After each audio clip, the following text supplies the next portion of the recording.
বাবা, আমি তোমার মেয়ে, আর কদিন পরেই আমার বিয়ে হবে, শ্বশুরবাড়ি হবে।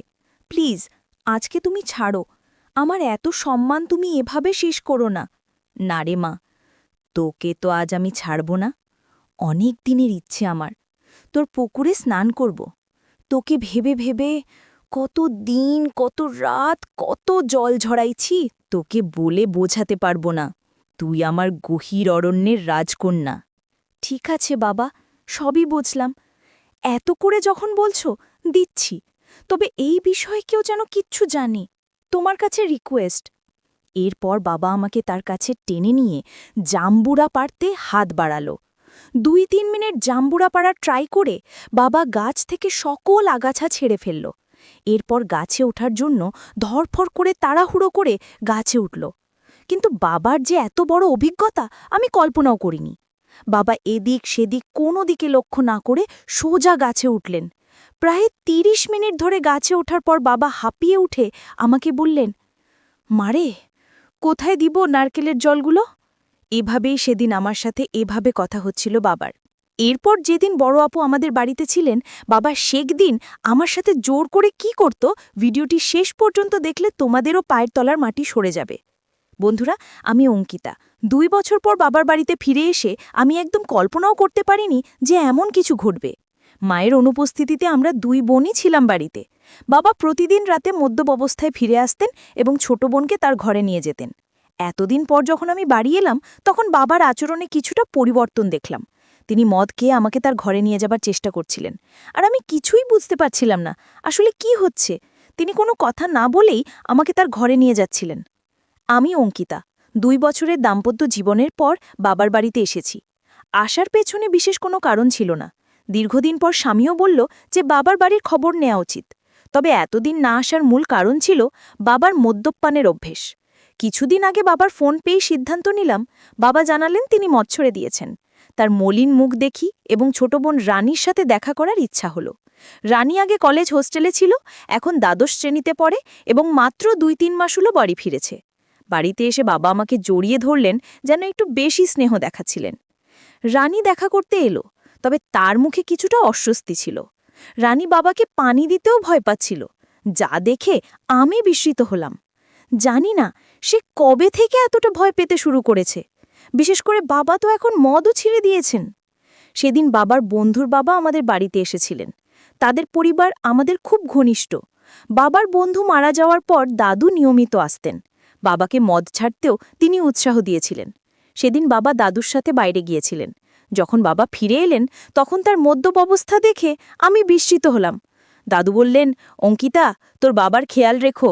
তাকে কতবার বলেছি মদ ছেড়ে দিতে, কিন্তু আজ সে মদ্যপানের কারণ হিসেবে বলল যে তার মেয়ে ২ বছর পর বাড়ি এসেছে। আসলেই তোমার বাবা খুব জটিল মানুষ। আমি যখন বাবাকে তার ঘরে পৌঁছে দিতে যাচ্ছিলাম, তখন তিনি আমাকে এমনভাবে ধরে রাখলেন যেন আমি তার স্ত্রী। পরের দিন সকালে শ্বশুরবাড়ি ফেরার জন্য প্রস্তুত হলে বাবা আমাকে থামিয়ে বললেন, কোথায় যাচ্ছ? এসেছো তো মাত্র ১ দিন হয়েছে। আমি জবাব দিলাম, আপনি যদি মদ না ঝাড়েন তাহলে আমি আর এখানে থাকব না, রানীকেও নিয়ে যাচ্ছি। আমার কথায় বাবা বিচলিত হয়ে পড়লেন।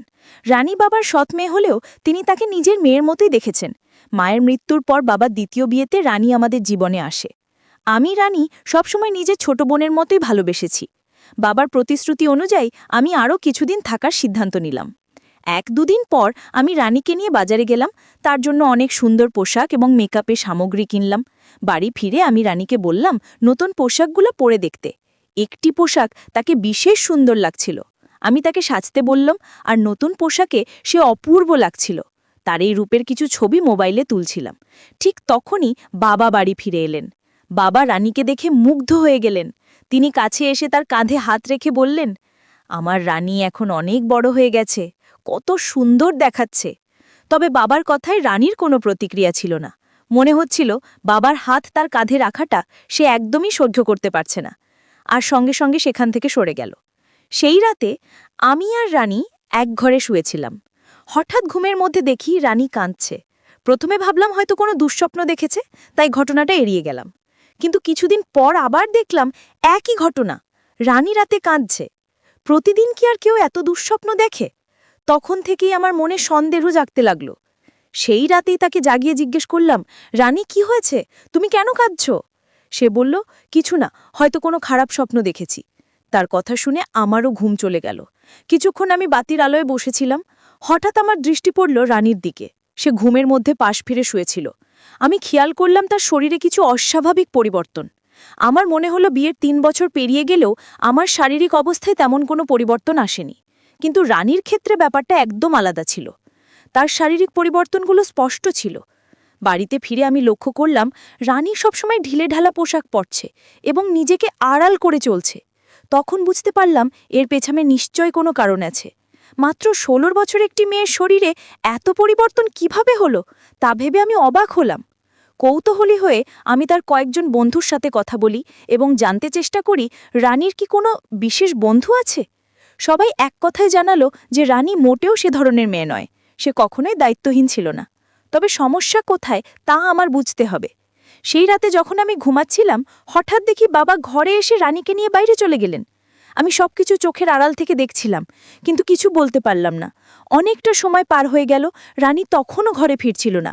অবশেষে যখন সে ফিরে এলো, আমি খেয়াল করলাম তার হাঁটা স্বাভাবিক নয়, সে বেশ অস্বস্তি নিয়ে চলাফেরা করছে। পরের দিন দুপুরে যখন রানী কলেজ থেকে বাড়ি ফিরল, তখন আমি সরাসরি তাকে জিজ্ঞাসা করলাম, রাতে তুমি বাবার সাথে কোথায় গিয়েছিলে? সে বলল, বাবা ক্ষুধার্ত ছিলেন, তাই তাকে খাওয়াতে গিয়েছিলাম। রানীর এই ব্যাখ্যা আমার ঠিক মনে হলো না। তখন আমি সরাসরি রানীকে জিজ্ঞেস করলাম, রানী, তুমি বাবাকে কেমন মনে করো? তিনি কি তোমাকে কোনোভাবে বিরক্ত করেন বা তোমার বয়সের তুলনায় বাসার ভারী কোনো কাজ করতে বলেন? রানী দ্রুত বলল, না, বাবা তো আমার খুব যত্ন নেন। তারপর সে নিজের ঘরে চলে গেল। আমার বাবা এখনও বেশ তরুণ দেখতে ছিলেন। তার বয়স এখন ৪৫। আমি দেখেছি তিনি সকালে নিয়মিত ব্যায়াম করেন এবং রানীকেও সঙ্গে ডেকে নেন। কিন্তু তাদের মধ্যে কি চলছে তা আমি বুঝতে পারছিলাম না। একদিন হঠাৎ আমার ননদ ফোন করলেন। তিনি রানীর জন্য একটি সম্পর্কের প্রস্তাব নিয়ে কথা বললেন। আমি তাকে জানালাম যে তানিয়া মাত্র ১৬ বছরের মেয়ে।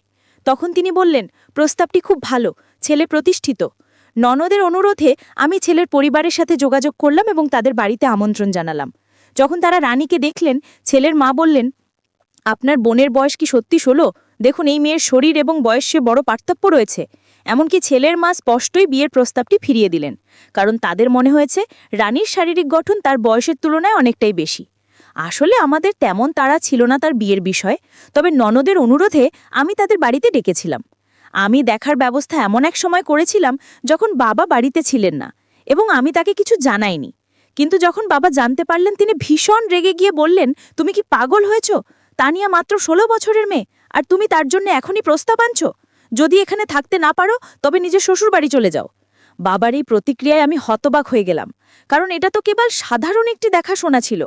বাবার রানীর প্রতি অতিরিক্ত মনোযোগ আমাকে চিন্তিত করছিল। যদিও আমি সরাসরি কিছু সন্দেহ করিনি, তবে তাদের আচরণ আমাকে ক্রমশ সন্দেহজনক লাগতে শুরু করেছিল। রানীকে প্রায়ই বাবার পেছনে ঘুরতে দেখতাম। বাবা আমার সাথে এত রাগ করলেও আমি শ্বশুরবাড়ি যেতে চাচ্ছিলাম না। দাদু, যিনি আমাদের বাড়ি থেকে ২টি বাড়ি পরে থাকতেন, আমাদের মধ্যে এই সমস্যা লক্ষ্য করেছিলেন। তিনি বাবাকে বোঝানোর চেষ্টা করলেন যে মেয়ের সাথে এমনভাবে কথা বলা উচিত নয়, কিন্তু বাবা কারোর কথা শোনার মতো অবস্থায় ছিলেন না এবং রেগে নিজের ঘরে চলে গেলেন। তার পেছনেই রানী এক গ্লাস পানি নিয়ে ঘরে ঢুকে গেল, যেন বাবার প্রতি তার অতিরিক্ত খেয়াল ছিল। দাদু আমাকে বললেন, অঙ্কিতা, যদি তোর বাবার এই আচরণ পছন্দ না হয়, তুই নিশ্চিন্তে শ্বশুরবাড়ি চলে যা। আমি এখানে দুজনেরই খেয়াল রাখব, কোনো চিন্তা করিস না। দাদু খুব দায়িত্বশীল মানুষ ছিলেন এবং সবসময় আমাদের বাড়ির খেয়াল রাখতেন। ২ দিন পর আমি শ্বশুরবাড়ি চলে গেলাম। সেখানে পৌঁছে দেখি আমার ননদ আগে থেকেই এসেছে। সে বলল, অঙ্কিতা, আমি তোকে শুধু একটা পরামর্শই দিয়েছিলাম। ওই পরিবার থেকে আমার কাছে ফোন এসেছিল।